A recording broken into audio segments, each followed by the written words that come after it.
Bismillahirrahmanirrahim. Assalamualaikum warahmatullahi wabarakatuh.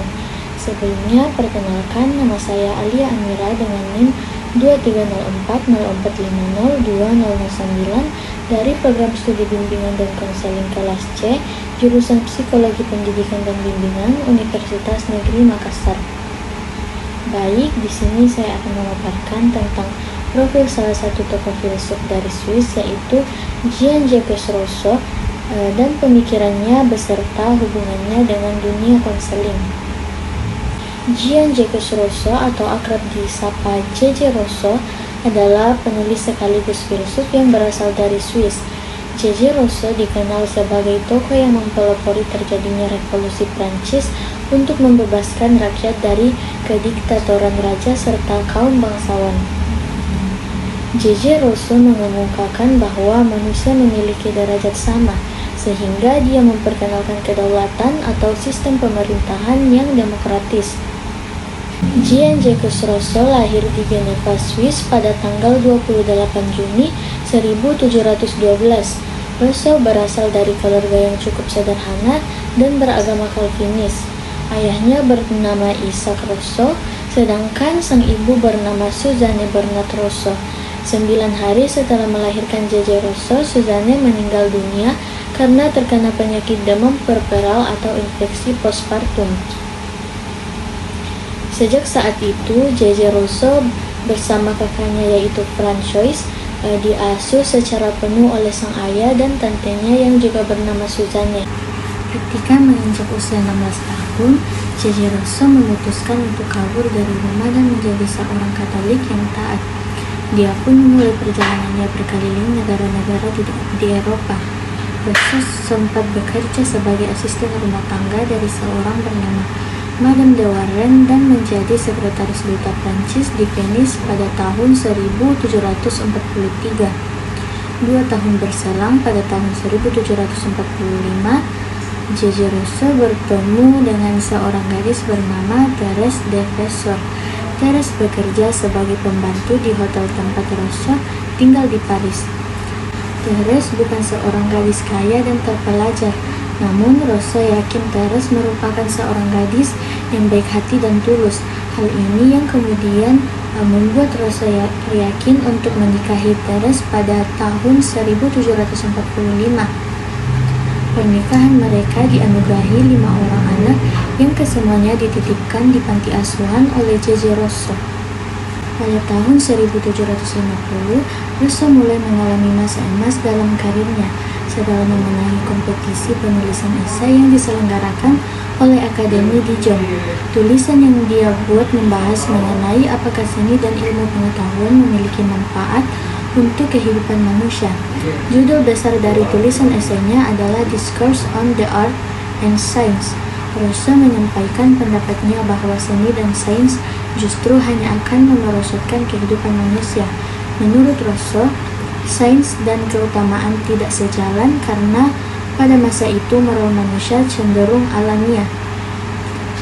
Dari pemikiran-pemikiran tersebut, J.J. Rousseau pun dianggap sebagai pelopor terjadinya revolusi Prancis untuk membebaskan rakyat dari kediktatoran raja sekaligus para bangsawan.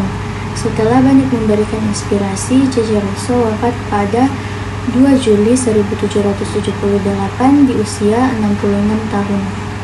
Adapun pemikiran Jean-Jacques Rousseau, seorang filsuf abad ke-18, terkenal dengan konsep kontrak sosial dan pandangan kritisnya terhadap masyarakat. Ia percaya bahwa manusia pada dasarnya baik, tetapi korupsi masyarakat dan ketidaksetaraan menyebabkan masalah. Rousseau menekankan pentingnya kontrak sosial, di mana individu menyerahkan sebagian hak mereka untuk kepentingan bersama. Ia juga mengadvokasi pendidikan yang lebih alami dan menentang bentuk ketidaksetaraan sosial dan politik yang ada pada zamannya. Selanjutnya, hubungan pemikiran J.J. Rousseau dengan dunia konseling. Pemikiran Jean-Jacques Rousseau dapat memiliki relevansi dengan dunia konseling melalui beberapa konsepnya yang dapat diaplikasikan dalam konteks membantu individu. Beberapa hubungan yang memungkinkan. Yang pertama, pentingnya kebebasan dan ekspresi diri.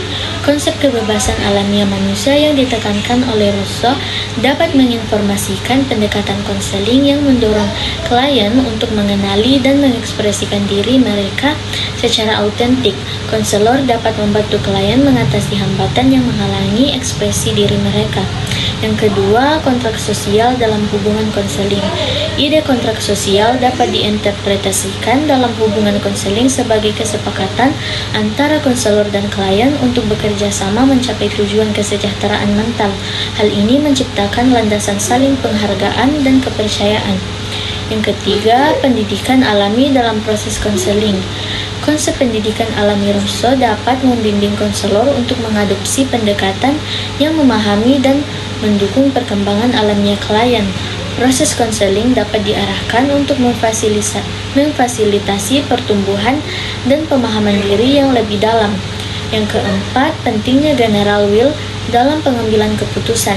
Prinsip general will dapat diaplikasikan dalam konseling dengan mengutamakan kepentingan kesejahteraan klien secara keseluruhan.